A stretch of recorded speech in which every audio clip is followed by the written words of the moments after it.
আচ্ছা, যারা ট্রেডিংয়ের জগতে একদম নতুন তাদের প্রথম ধাপগুলো নিয়ে কথা বলা যাক। অনেকেরই তো মনে হয় ট্রেডিং শুরু করতে চাই, কিন্তু ঠিক কোথা থেকে শুরু করব। দেখুন, পুরো ব্যাপারটা আসলে দুটো ভাগে বিভক্ত। একটা হলো প্রস্তুতি, অন্যটা হলো জ্ঞান অর্জন। তো প্রথমে আসি প্রস্তুতির কথায়। ট্রেডিং শুরু করার জন্য কি জিনিস লাগবে? এই চারটে জিনিস কিন্তু একদম না হলেই নয়। এগুলোই ট্রেডিংয়ের মূল ভিত্তি। ব্রোকার হিসাবে জেরোধা বা আপস্টক্সের মতো বেশ কিছু জনপ্রিয় অপশন রয়েছে। সরঞ্জাম তো জোগাড় হলো, কিন্তু তার চেয়েও জরুরি হলো জ্ঞান।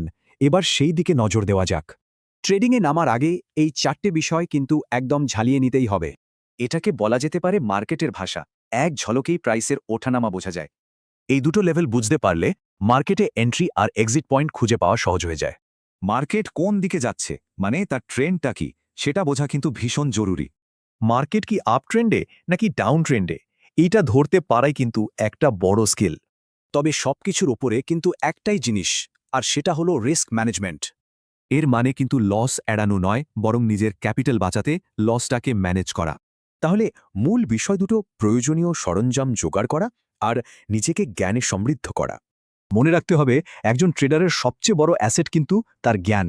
সেটাই আসল বিনিয়োগ।